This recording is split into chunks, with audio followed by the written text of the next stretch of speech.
Naiihi ka ba? Sa salawal. Ba't kaya salawal tawag? No? Salawal. Magandang umaga. Magandang gabi po sa lahat ng mga naiihi pero nagpipigil ngayon dahil ayaw pumunta ng CR. Mga takot, mga weak, mga duwag. Para mga kwento lang naman tong mga to. Natatakot kayo? Bakit? Porkit ba nagkikwentuhan tayo ng ganito, ng mga spooky stories? Pag upo nyo ba sa inidoro, may kakalabit ba sa anes nyo? Wala naman Diba? Yun yung nakakatakot na part, diba? Hindi ko lang kung natatakot o mag-enjoy ka bigla, diba? Pagka kinalabit niyang ganun, Ay, nako. Sa lahat ng mga may kapatid na naiyak kasi huwag ka na makinig. Alam mo, ang purpose ko talaga ngayong gabi ay mawala ng mga nakikinig, no? Matakot at hindi na makinig forever. Para dyan na lang kayo, tumulong na lang sa mga gawaing bahay at mag-aral kayo, no? Kahit sem break, mag-aral ka. Wala mga sem break. Sa mga gumagamit ng Arinola ngayon. Hello po. Alam mo, nagtataka ako sa Arinola, no? Sa isang usual size ng Arinola, ilang ihi kaya ang kasya? I mean, ilang pag-ihi ang pwede, no? Ha? Hindi ko alam no? Sa isang araw, no? Sa bagay naman, pag Arinola naman, usually pag gabi lang yan, di ba? Ilang gabi kaya ang itinatagal ng Arinola, no? 3 days, no? Sa bagay, siguro, no? Depende sa laki ng pantog mo yan. Di ba? Pag malaki pantog mo. Isa lang ba? May medical dito eh. Isa lang ba ang size ng pantog? Up to 1 liter. Wow, up to 1 liter. Maximum na yun. Ba't ganun? May mga pagkakataon, no? Pag sobrang ihi ka, no, guys? Ako ko lang sa mga babae din ganun, no? Yung feeling mo yung buong araw iniihi mo yung, di ba? Yung, ang tagal, yung, gusto mo nang pigilin, meron pa. Yung, ayaw mo na meron pa. Yung ang tagal-tagal, di ba? Yung ang lakas-lakas ng sirit para mababakbak yung urinal, di ba? Yung sirit tumatama pa sa mukha mo. Hindi marunong. Di ba? Ako sa inyo, ito po ang Yes Diaries, the Halloween special. Meron kang spooky story, no? Yung mga story na talaga naman pagka napakinggan mo, mapasabi ka ng spooky! Meron, di ba? Oh, mama! It's so spooky! I saw it! Spooky! Yan.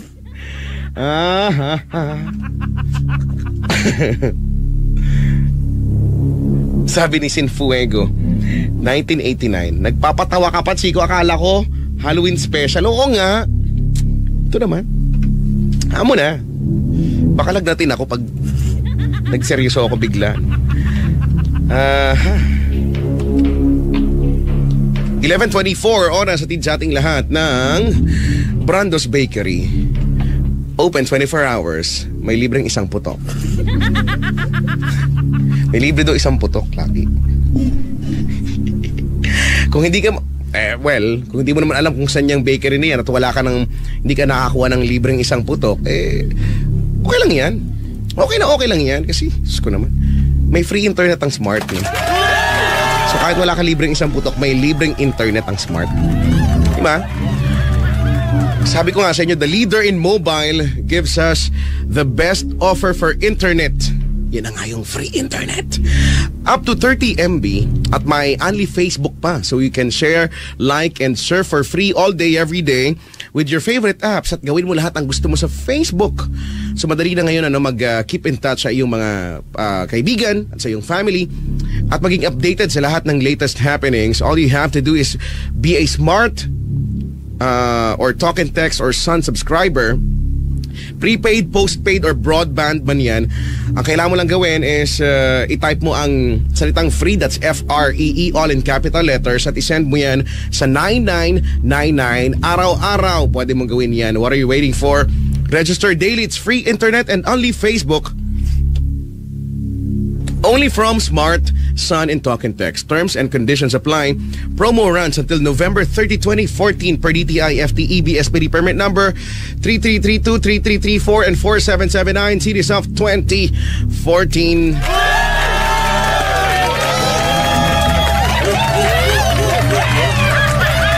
Sabi ni Apple Bautista sa Facebook, "Hi Chico, nakakatakot naman yung Halloween special mo, pati background effects mo. Tumalon yung aso ko sa akin sa takot." Pati aso natatakot. Sa bagay, no? Kala ko multo, nakalmo tuloy mukha ko. Kawawa ka naman.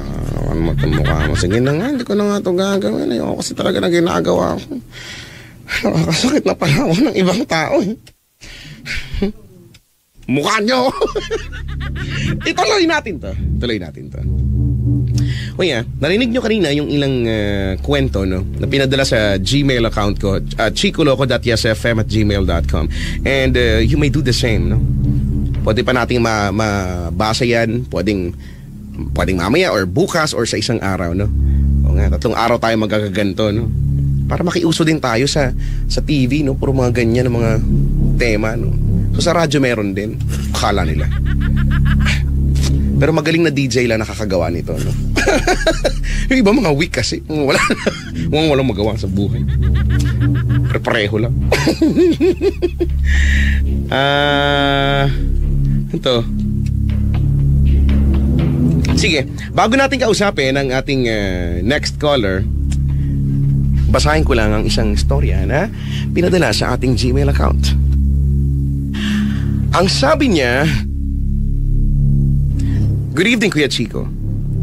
Gusto ko lang pong i-share yung na-experience ko na scary moment while I was still an OJT sa isang well-known na hotel sa Makati." Daling hulaan niya ng konti ng hotel sa Makati. Pero syempre, hindi naman natin nasasabihin ko ano yun. Culinary student po kasi ako, kaya sa kitchen ako naka-assign. Gulat kami kung sa ate ka naka-assign, di ba? Doon ka maghanap ka ng mga daga doon. Anyway, ano ba? Wag na kayong kumoment ng gano'n. Spooking, hay. Culinary student po kasi ako, kaya sa kitchen ako naka-assign. I was assigned that time sa kitchen ng cafeteria para sa mga employees.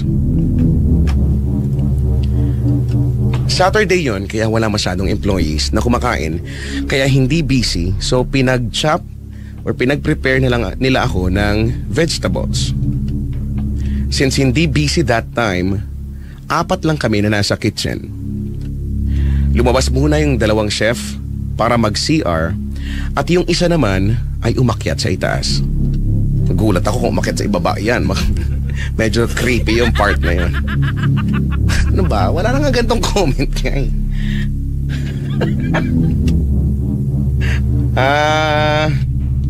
Anyway.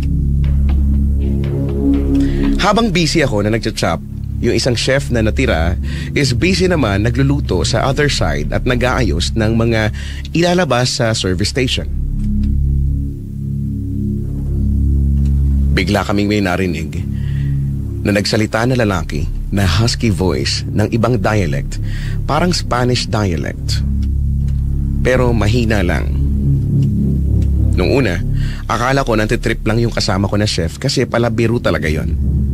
Biglang sabi niya, "Ikaw ba yon?" Sabi ko naman, "Hindi po. Akala ko po ikaw yun." Wala naman tao sa service station that time kasi hindi siya time ng break ng mga employees.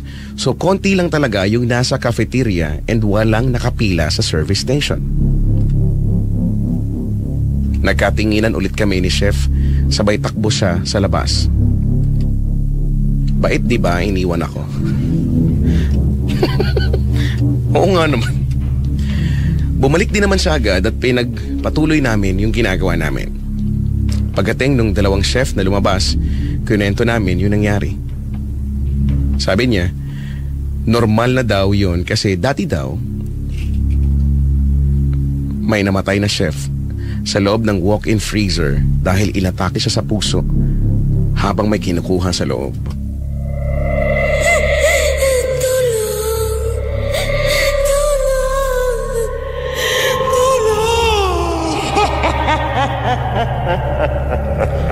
Sabi din niya na may mga chef daw siguro na nagtatrabaho dun dati na namatay na pero hindi daw siguro tumatahimik yung kaluluwa at akala na nagtatrabaho pa din sila doon. Natakot ako lalo noon kasi lagi ako tumatambay doon sa walk-in freezer kasi malamig. Okay. Kaya pala iba pakiramdam ko noon kapag nasa loob ako, parang may nakatingin o kaya parang mabigat yung pakiramdam kapag nasa loob ka.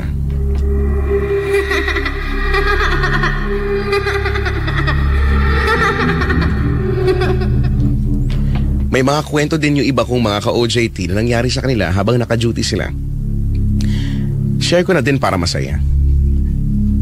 Sesaya. Cool. It's all cool. Naka-assign daw sila that time sa linen/uniform, so sila yung mga naglalagay ng uniform doon sa conveyor belt na para sa mga regular employees. One time daw, habang tapos na sila sa ginagawa nila, umupo daw sila doon sa may gilid ng conveyor belt at nagpicturan. Pagtingin daw nila sa picture, may nakita daw sila na nakatayo doon sa gitna ng conveyor belt na babae daw na mahaba ang buhok at nakaputi.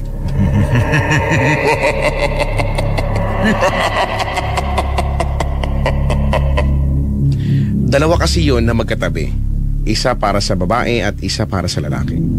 Sorry po kung mahaba. Sana po mabasa nyo ito at maraming thank you po. Pinadala ito ni Hana ng Paranaque City.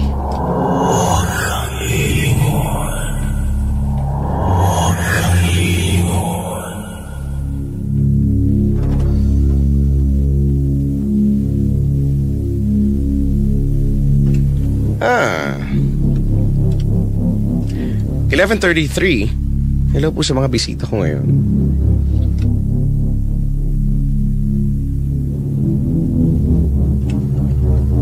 Iba mukhang spooky. Mga mukhang natatakot. Yung iba mukhang naiinis na. Iba mukhang sakto lang. Ay nako. Kausapin natin ang next caller natin sa linya. Good evening. Good evening po. Hi ate, anong pangalan mo? Hello po. Stephanie po. Si Stephanie. Ate Stephanie, ilan taon ka na? 16 po. Oh, malamang nag-aaral ka pa? Opo. Pero wala nang pasok? Opo, sem break na. Sem break na. Si Stephanie ay taga? Caloocan po. Caloocan. Sige. Ano ba ang iyong spooky story na i-share mo sa amin ngayon? Ano po, nung second year po ako nun eh. Tapos, second year high school? Opo, second year high school. Ngayon ba? Second year college po. Okay. Tapos ano po, exam week namin nun. Tapos yung mga kaibigan ko po dati, sabi nila, after daw ng exam, mag-ghost hunt daw kami. Kasi po, may naririnig na po talaga kami nun sa school namin mga balita na nagpaparamdam daw po dun. Kasi gano'n ang trip ng mga estudyante, no? Mag-ghost hunting na lang lagi, no? Opo. Masyado po kasing curious. Sana may, no? Sana may course, no? Kaya may subject na ghost hunting para masaya talaga, no? Kasama sa curriculum. Tapos yun po. Pero syempre, hindi po ako naniniwala kasi hindi pa naman po ako nakakita. Ate, nakakaramdam. Boses inidoro ka, no? Huwag mong ikulob yung phone, ha? Ano sabi mo? Ano po, hindi po ako naniniwala kasi sa multo. Yan, tapos ano po, edi after nga po ng exam, naglibot na po kami sa buong school. Wala na po mga estudyante nun kasi exam week lang. Tapos, noong una po, sa room po kami dumaan sa may hallway po. Wala naman po kaming nakita o kaya narinig kasi po, wala pa nga nagsisigawan na kami. Tapos nag-uunahan kasi wala pong gustong ma-play sa likod. Nakala ko ba nag-ghost hunting kayo? Ayun nga po. Ba't ganyan yung mga nag-ghost hunting? Mga takot naman lahat, no? Weird. Oo nga po. Ayun po. Wala naman po kami na ramdaman doon sa isang building. Kaya po, pumunta kaming auditorium. Yung auditorium po, wala pong tao doon talaga. Tapos ginagamit lang po siya talaga pag may program. Kaya flag ceremony. Nandyan na siya. Bakit po kami sa bleacher? Doon, tas ayun, wala naman po kasi kaming maramdaman. Kaya tinigil nyo na lang. Wala tayong naramdaman, wala. Soli bayad. Hindi po. Tinry ko Lugi. Tinry ko pong picture na lang. Picture na lang. Kasi diba ganun nga po pag Tapos yun po, tinry ko po sa isang side, dun sa may, syempre wala nga punta, dun sa may side na yun, dun sa may dulong side ng bleacher. Tapos, nung una po wala naman ako nga. Tapos nung na-capture na siya, may lumabas na na itim na, hindi po siya. Hindi po, siya. Ng kambing. Itim na bagay. Itim na bagay? Naku, malaki ba yung itim na bagay na yan? Babae po siya. Ay, babae. Itim na babae. Kasi Maria Morena yan. Hindi po. Nakaupo po siya din sa bleacher. Okay. Yung nakaupo siya, tas yung buhok niya nakatakip sa mukha. Yun. Okay. Ipapakita ko po sana, kaya lang po na-delete ko kaagad. Pakita mo sa amin dito sa radyo, oo. Hindi po sa mga klase ko po. Yan, na-delete ko po siya agad. Sayang. Talaga? So ikaw lang, in short, ikaw lang nakakita? Opo, kasi na-shock din po ako nung nakita ko. So pag picture mo pa, tas nakita mo, na-delete mo agad? Opo. Baka gutom ka lang, Neng, Hindi po may lumabas talaga. Bagay. Alam mo, minsan ganoon daw talaga, nag-manifest sila at nagagawa nila ng mapagpakita sa mga electronic gadgets daw. Doon daw sila usually parang umi-epal-epal, no? Opo. Alright, so salamat sa pag-share mo ng iyong spooky story, Ate Stephanie. Salamat po. Bye. If you wanna do the same, 8326165.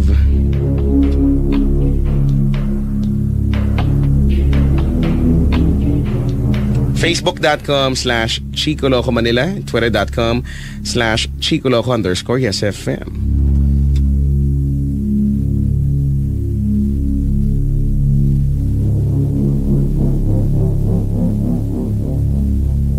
Ito ay pinadala sa atin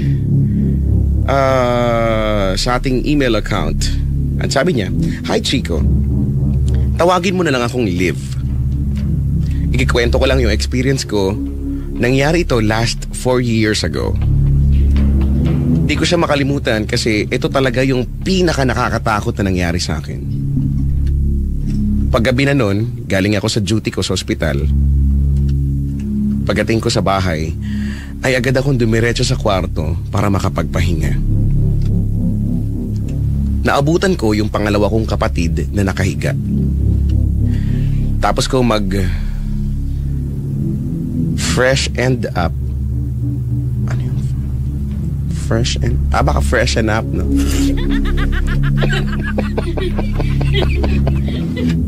Sorry, iniisip ko talaga yun.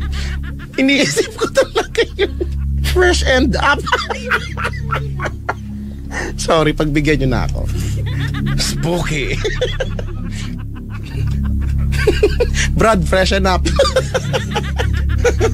You know, when you make hilamos and you make palit of the brief and or the panty, it's called freshen up. Yeah.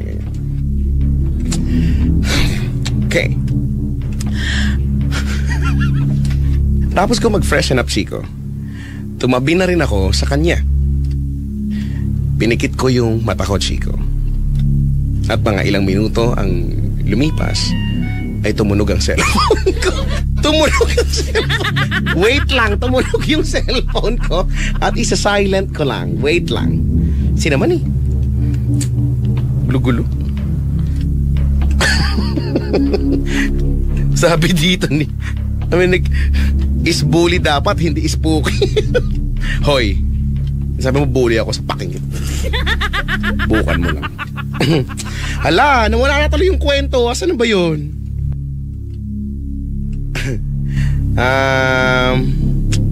Teka lang baka tumunog kasi mga cellphone ko kaya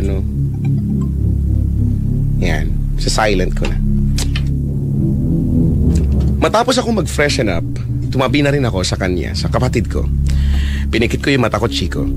At mga ilang minuto ang lumipas ay nagpaalam na yung kapatid ko na lumabas. Naiwan ako mag-isa sa kwarto at nakapatay ang ilaw.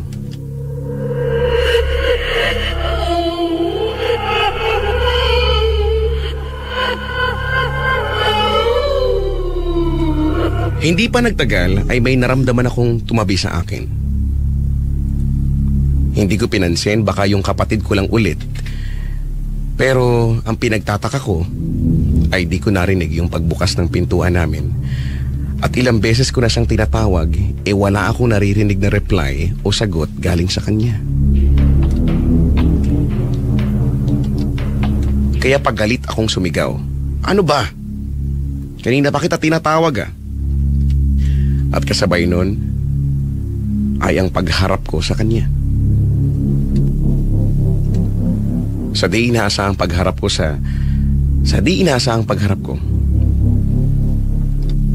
isang nanlilisik na mata ang tumambad sa akin. Kung di ako nagkakamali, Chico, isang lalaki na nakabarong ang nakita ko. Sino yang kasama mo?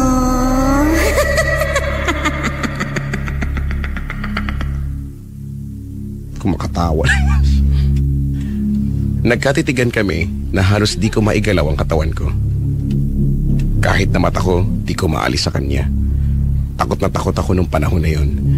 Pumikit ako ng ilang segundo, pero pagdilat ko, nandun pa rin siya at patuloy na nakatingin sa akin.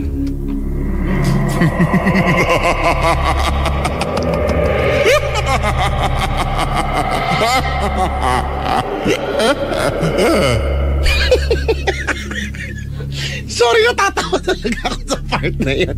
Bakit ba kasi gano'n? Dahil di ko maigalaw yung katawan ko, pinilit kong sumigaw na halos umiyak na ako para tawagin yung kapatid ko. Pero dahil walang pumasok sa kwarto ko, sa pagsigaw na ginawa ko, buong lakas kong pinwersa na makagalaw at tumalikod. Takot na takot ako, Chico. Kaya huminga ako ng malalim at patakbong lumabas ng kwarto at hinanap ang mga tao sa bahay. Pero wala sila doon. Kaya naman lumabas ako ng bahay at nag-iiyak na. Wala pala to Nag-iiyak week Wala week to. Ikaw naman kasi maka-experience na. Iiyak ka naman din talaga. Ay, nakita ko ang mami ko at kapatid ko na nakikipagkwentuhan sa kapitbahay namin. Agad ko silang tinanong kung pumasok sila ng kwarto o pinagtitripan nila ako. Parang pampalubag loob ko ito, Chico. Marinig ko lang silang sumagot ng oo, ayos na ako. Pero hindi Bakit naman daw sila papasok sa kwarto ko? Alam naman nilang nagpapahinga ako.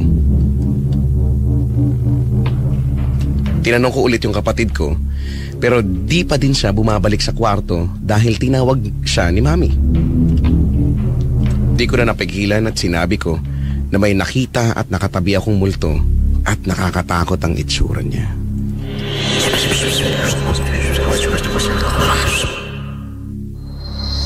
Susunod ka na. Lolo mo, susunod. Lolo mo. Chico, sa mga ganitong bagay, sanay na sila Mami dahil nakakakita talaga ako ng mga multo.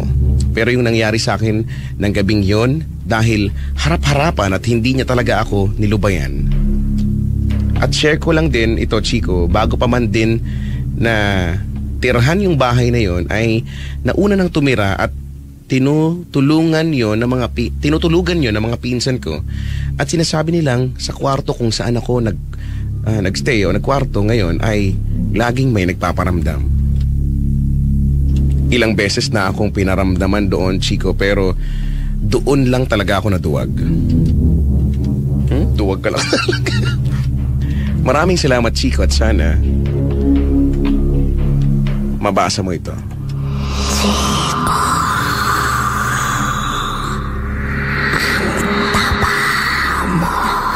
Hoy! Sinong gumawa nito? Sinong gumawa nito? Mananagot! Nakalagay dito, nakakatakot talaga. Pag-play ko, ito yung nakalagay. Chico.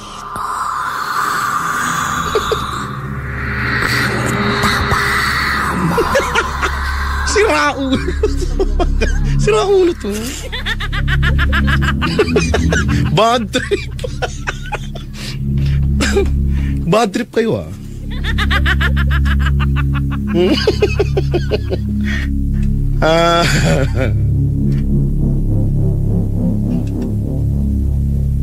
Kunyari din nyo yung narinig. Kunyari wala lang. Isipin natin na wala lang ang mga bagay-bagay na yan. 11:47.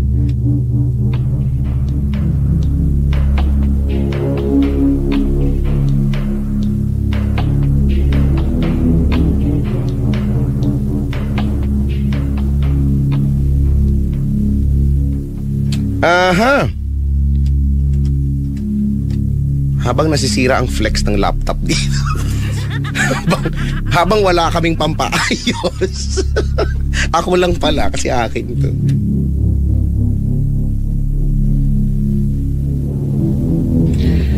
Sabi ni Joseph, Cielo, ay, wala na, nabasa ko na yung pangalan. Kasi sabi niya, wag niyo po sanang basahin, sabihin yung name ko. Kunyari hindi ko na lang nabasa. Pwede ba yon? Pwede ba i-erase nyo sa usap, sa iot-ok na, Sorry naman kasi. Kunyari na lang hindi ko talaga nabasa, ha? Erase. Kunyari nagpadala si Bernadette. Anyway, share ko lang po yung sa na-experience namin magkakaibigan sa school namin dati. May namatay po kasing estudyante sa school nung grade 4 po kami. Grade 3 po yung namatay. 4th year na po kami ngayon. Ano naman? De, joke lang. Halos puro bago po yung teachers. Yung physics teacher po namin may naikwento sa amin. Nagtuturo daw po siya sa kabilang section nang may nakita siyang nakaupo sa likod ng mga estudyante.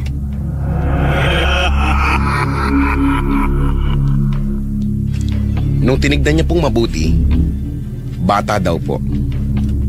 So nagtaka po siya kung bakit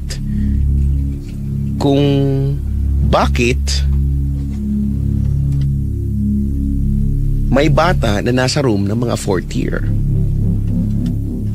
Nanlamig na daw po siya kasi nakatitig sa kanya. Kaya lumabas na lang daw siya ng room dahil ang bigat ng presence. Sunod naman po yung sa math teacher namin. Kagagaling lang po nila sa laban ng varsities. May naiwan po si Sir sa faculty sa 5th floor, kaya umakyat po siya kasama yung iba niyang estudyante. Kada floor na madadaanan nila, binubukas nila ang ilaw.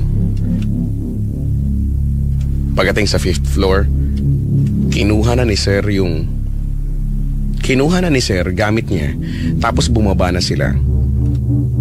Pinatay nila ang ilaw sa 5th floor, then sa 4th floor.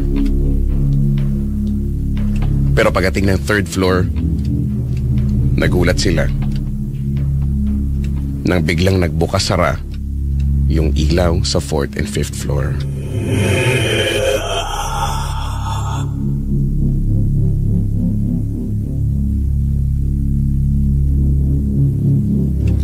Wala na po yung mga janitor nun. Gabi na po kasi nun. Sa takot, kumaripa sila ng takbo pababa.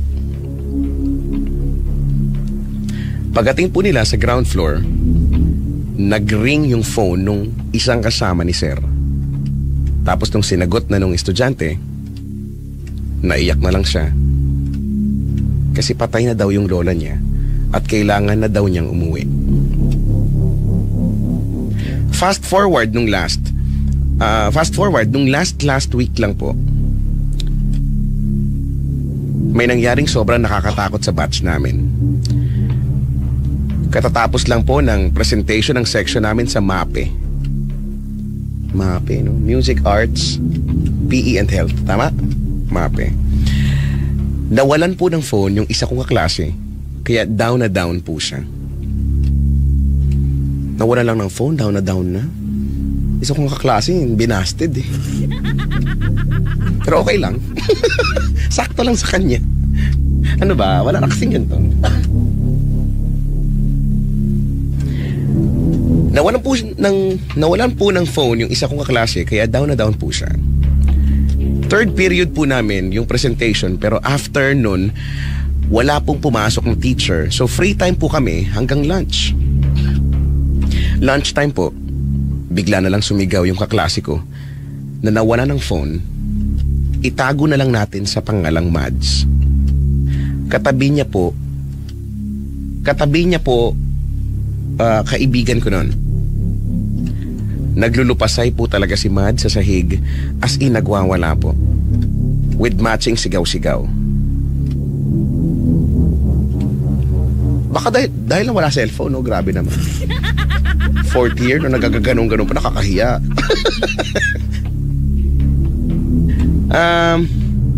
Akala po namin naiinis na siya dahil di binabalik ang phone niya. Pero iba na po pala. Nung nakapin down na po siya sa sahig, iba na po ang boses niya. May malakas na po siya, mas malakas na po siya sa mga nakadagan sa kanya. 8 lalaki po ata ang may hawak sa kanya habang pinapakalma siya. Pero di po talaga siya mapakalma. Nagdasal na po yung teachers na nakapaligid. Tapos sigaw na po ng sigaw si Mads.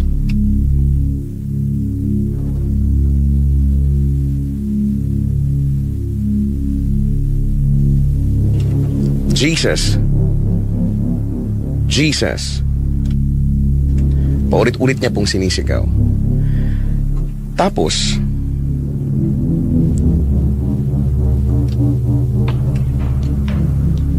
kanya daw yung katawan ni Mads. Kinutuban na po Kinutuban na po ang lahat.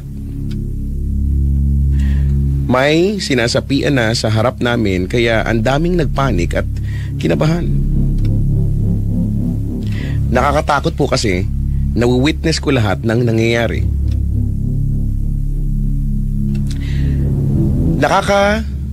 Nakakapiglas po siya sa mga humahawak sa kanya. Na nasuntok pa nga po niya yung tiyan ng isang buntis naming teacher. Nung medyo nang hina na po si Mads,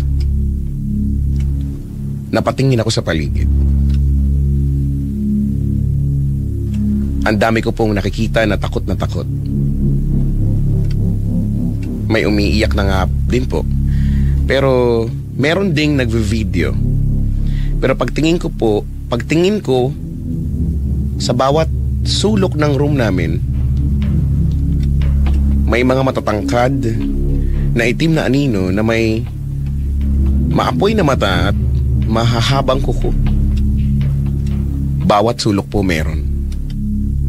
Yung dalawa nasa tabi po ni Mads.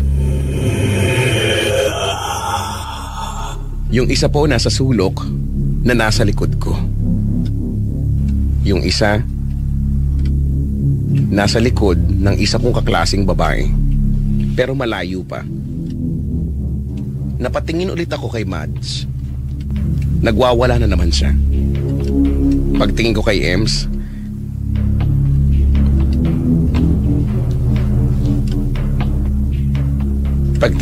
Ems, nasa likod na niya.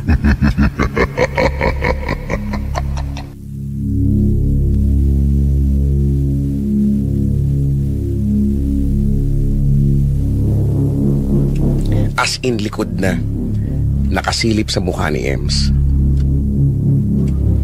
Kinilabutan na ako kasi baka mamaya pagtingin ko sa likod ko, gano'n na din kalapit yung nasa likod ko kanina. Paulit-ulit ko nang sinasabi sa katabi ko na di na maganda ang pakiramdam ko dito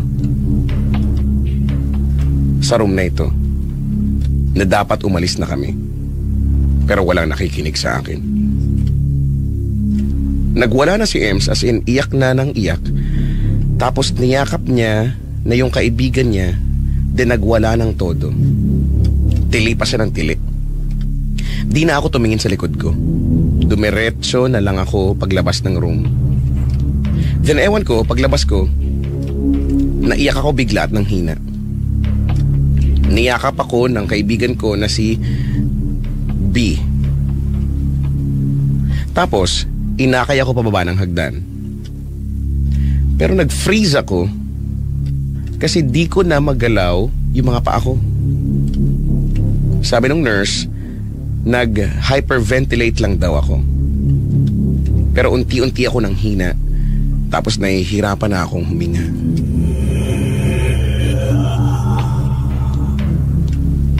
Nagsasara na yung mga kamay ko ng kusa. As in, sarang-sara. Binubukas yun ng mga kaklase ko tapos hinahawakan nila ako. Paulit-ulit ko daw sinisigaw na,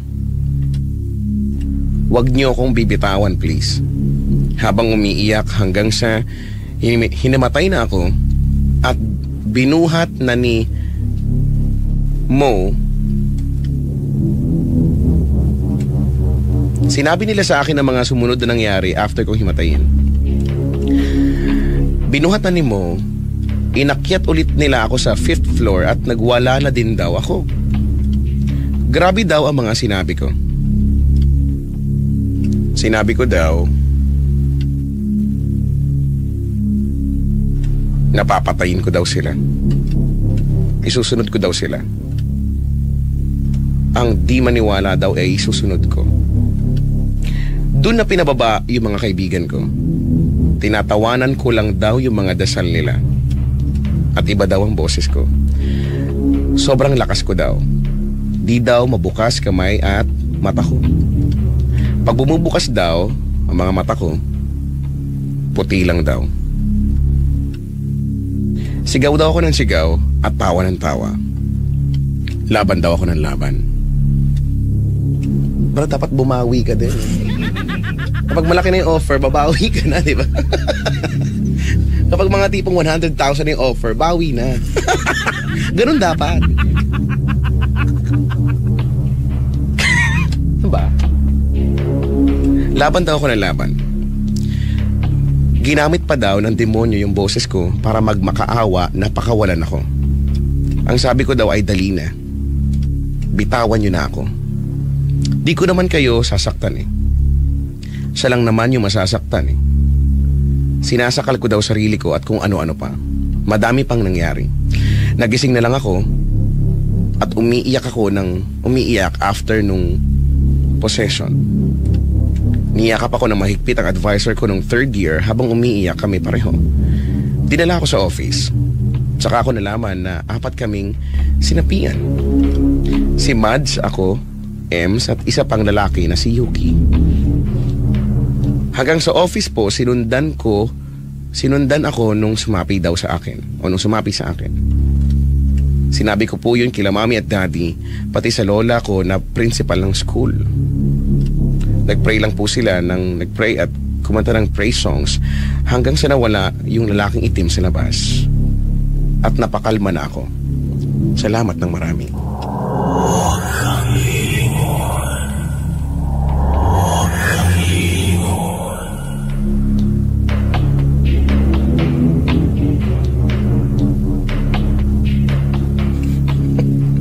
Sabi, andun na yung momentum eh, biglang babawi. Boset daw. Eh di ba? Pag si bossing kasi, lalaban at babawi. Habang si Raisa may pasayaw-sayaw doon nung nung parang crab dance niya. Ay, Sabi ni Rosan, di ako maka-CR. CR kayo? Sabi ni Jem, nawala takot ko sa taba mo. Real talk ba yun? Hindi. Alam mo na, huwag ka maniniwala sa mga naririnig-rinig mo dito. No? Para katotohanan yan.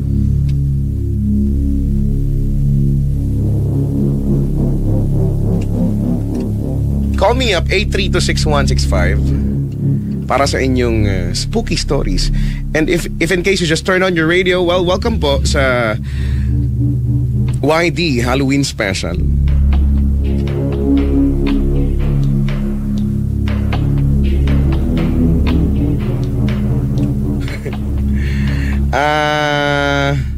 Sabi ni Duday, ayoko na.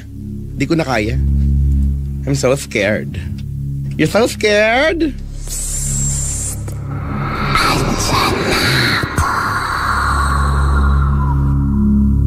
Laka. Halaka!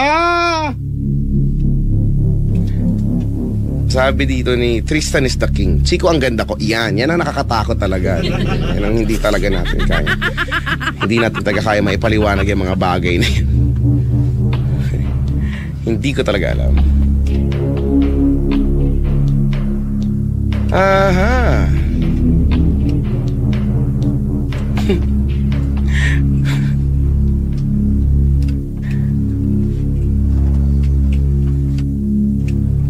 Sabi ni April, Checo, wag feelingera.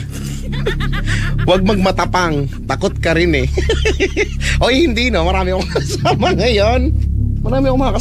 Hindi nga sila takot eh. Yung isa nga nabobore na. Nabobore na nga, natutulog na nga siya sa gilid. Katabi ng may birthday. Ay, nako.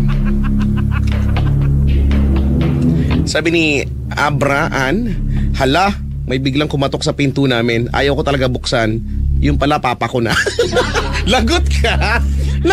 Yari ka sa tatay mo. Kasi masyado kayo nagpapadala sa mga takot-takot.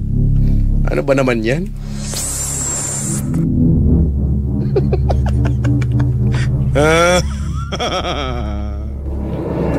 May mo sa tabi mo.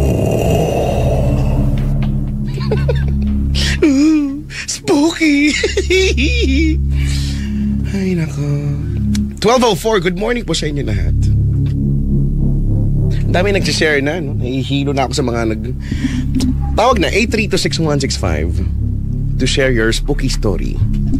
Let me see kung may tao sa kabilang linya. Yes, FM, good morning. Hello. Hi, good morning. Good morning po. Magsishare ka ba? Opo. O, ate, pakihinaan yung radyo, okay lang? Sige po.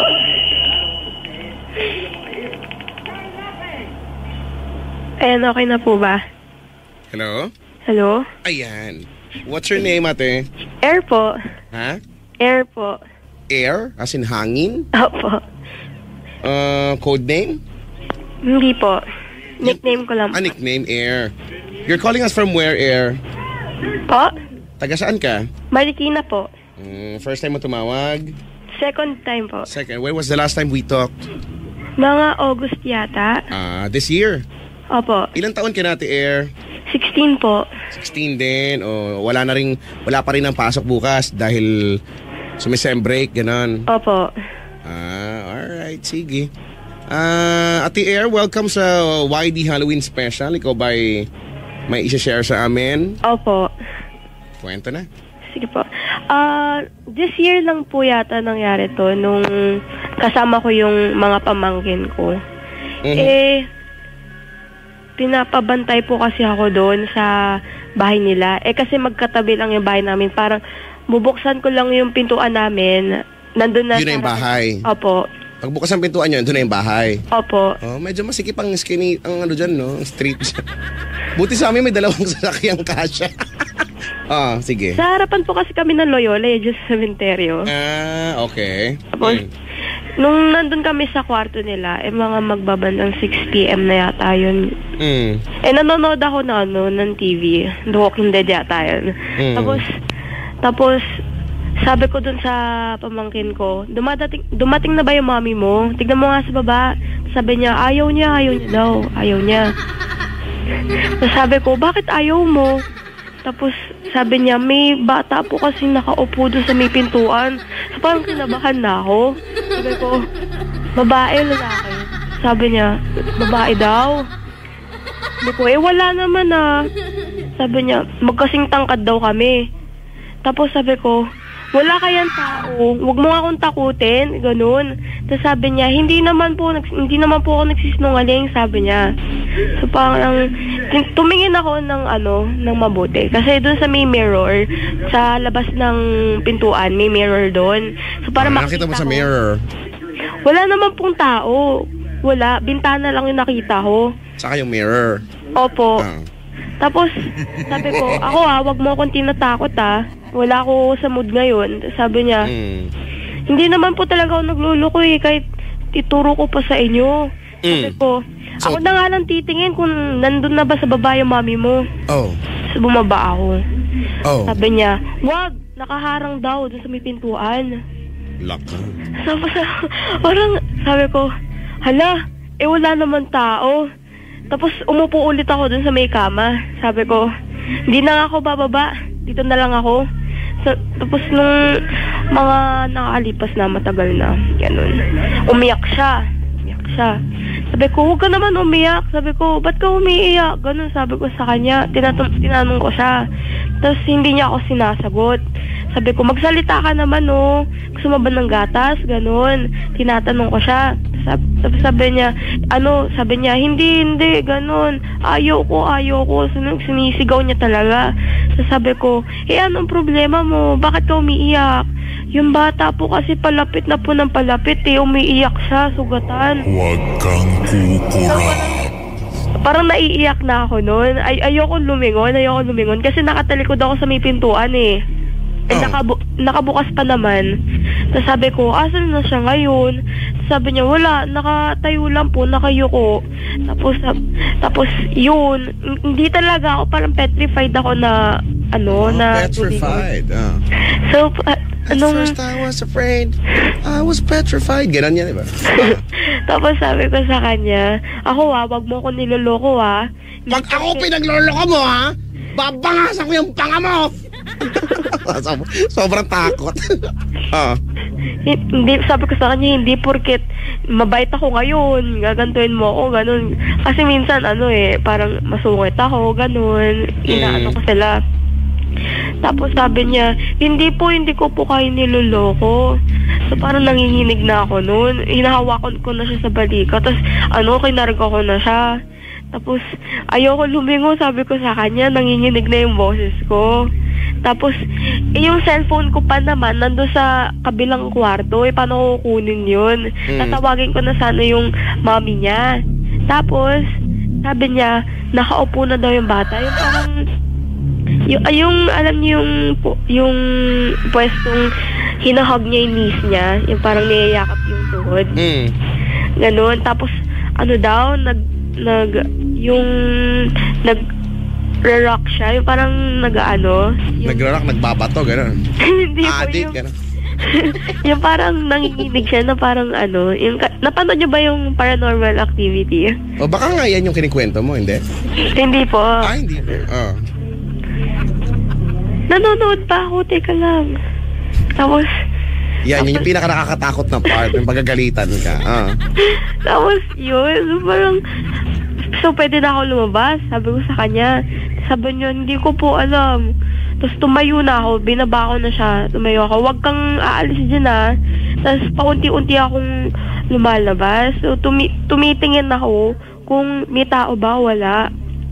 Nung wala naman ako nakita yun, dumiretso lang ako, parang confident ako na wala akong makikita. Tapos nung pumasok na ako sa loob ng kwarto ko, hinahanap ko yung cellphone ko, may biglang kumatok sa pintuan. Nakasarado kasi, may biglang kumatok. Ang akala ko naman yung lola ko, kasi baka may kailangan, ganun. Tapos, sige, sandali lang, ganun, sabi ko. Tapos nung tumayo ako, binuksan ko yung pintuan. Grabe, wala akong nakita. Nakita ko lang yung hagdanan, tapos madilim to sa ibaba. Sabi ko, tinawag siya, la. O bakit? Sabi niya, sabi ko, kumatok ba kayo kanina? Anong kailangan yun? Sabi niya, hala, wala naman akong kailangan sa'yo. Nanonood ako dito eh. Patutulog na nga ako, sabi niya. Tapos, kinabahan na ako noon. Tapos, umakyat na ako. Tapos, may narinig akong, batang babae. Ganon, sumisit-sit sa akin. So, parang... Sumisit-sit parang ganito? Ganon? Opo. Tapos, takot na ako noon. Sinasabi ko na, Ate Reggie, ko na ba yan? Ganon. Tapos, walang sumasagot. Tapos, nung binalikan ko yung pamangkin ko, wala na siya doon. Wala na siya doon sa kama. So, parang paiyak na ako noon. Kasi, lagot ako doon sa mama nito. Baka mamaya kung anong nangyari doon. Tapos, bumaba ako doon sa hagdanan nila. Wala namang nakabukas na ilaw. Nung nagtuloy-tuloy na ako sa pababa, nakita ko siya na nakatayo doon malapit sa may TV. Tapos sabi ko, hoy, umakyat ka na nga, 'di ba? Sabi ko doon ka lang sa kama. Tapos bigla siyang tumawa. Sabi ko, ba't mo ako tinatawanan? Ganun. Tapos tumingin siya sa akin. Sabi niya, nakikipaglaro lang daw siya. Sabi ko, kanino? Wala naman tao. Sabi niya, doon sa batang babae. Wala namang tao dito sa baba. Tapos sabi niya, umalis na tuloy siya. Binulabog mo daw. Sabi niya sa akin. Tapos, yun nga, natakot na ako. Sabi ko, umakyat ka na. Hintayin na lang natin yung mami mo. Tapos naghintay kami doon sa kwarto. So, tapos nung nakita ko na talaga yung batang babae, naglalakad siya doon sa kasi may rooftop kami. May ilang chapters to, ate? Last na po to. Last na. Tapos nakita ko naglalakad paunti-unti siya tumitingin sa akin doon sa may mirror. Opo. Tapos, yun nga, natatakot na ako. Tapos, may bigla na ako narinig, anak! Tapos, yung boses na ng, Ate Reggie ko. So, nagmadali kami yung bumaba Tapos, yun, kunento ko sa Ate Reggie ko. Tapos, sabi niya na, parang nakakita din daw siya na may batang babae nga daw naggagala dito sa bahay namin. At iniwanan niya kayo dun, no? Creepy. Alright. Salamat sa pagtawag. Okay po. Bye.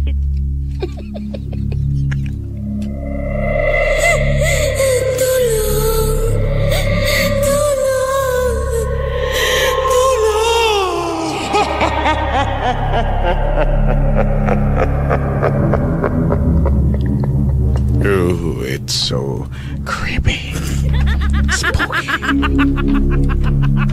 1214 832-6165. Sabi o, putek.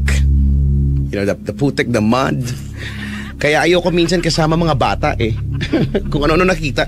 Ba't kaya gano'n, no? Hindi ko alam kung anong explanation yan.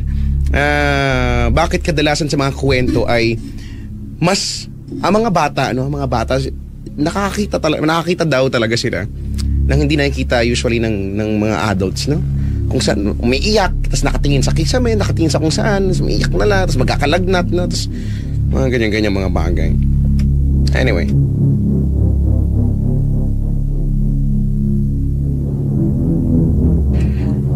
basahin natin this story na pinadala pa rin sa ating Gmail account.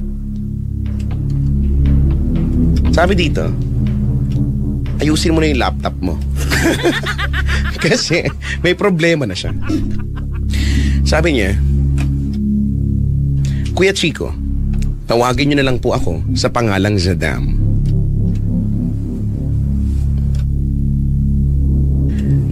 Yung ikikwento ko ay nung nasa Bacolod pa ako. Sumama ako sa mama ko dahil gusto niyang pumunta sa kanya mga kumare. Magkalapit lang ang basketball court at yung bahay ng kumare ng mama ko. Paglagpas,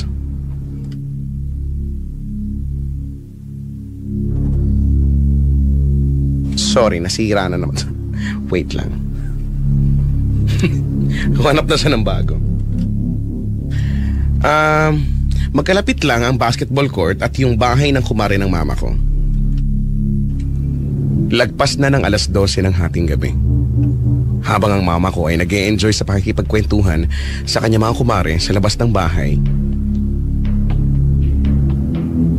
nakarinig ako ng iyak malapit sa basketball court, ngunit patay na yung ilaw ng basketball court.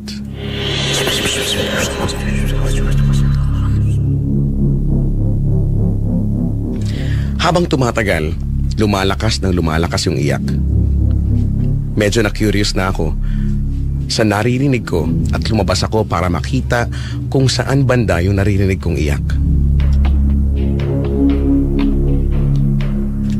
Naglakad ako papunta sa court pero madilim na yung dinadaanan ko.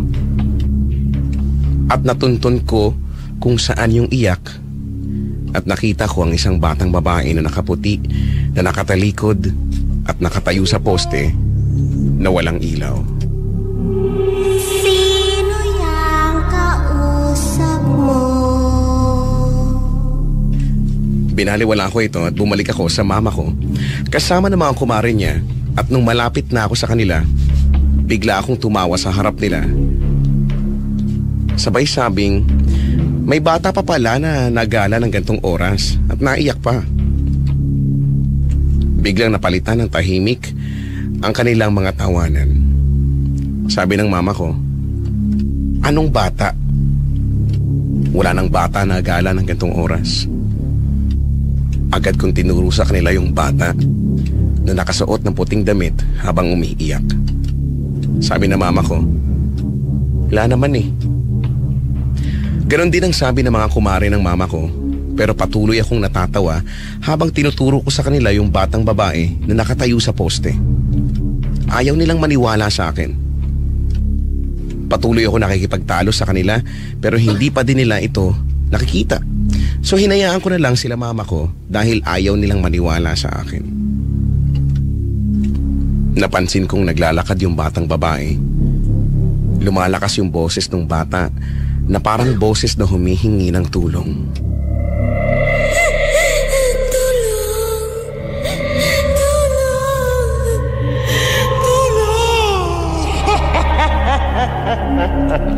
Lumabas ako ulit para tignan yung batang babae. Pumuesto ako sa may pader kung saan nakikita ko yung bata. Nakaramdam ako ng sobrang malamig na malamig habang nakatingin sa kanya, at nasabi ko sa sarili ko, parang iba yung nararamdaman ko. Nababalot ako ng sobrang lamig. Sa dulo nun, kung saan nakikita ko kung saan papunta yung batang babae at patuloy pa rin ang kanyang pag-iyak. Napansin kong bukas yung ilaw nung poste sa dulo. Sobrang bigat na ng pakiramdam ko habang minamasdan yung bata. Gusto kong tawagin yung bata pero hindi ko magawa, na parang merong pumipigil sa akin at nagsasabing umalis na ako.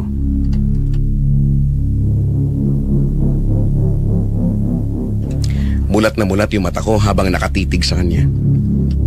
Nagulat na lang ako na parang di ko alam ang gagawin ko. Bigla siyang nawala na parang bula nung malapit na siya doon sa poste na merong ilaw.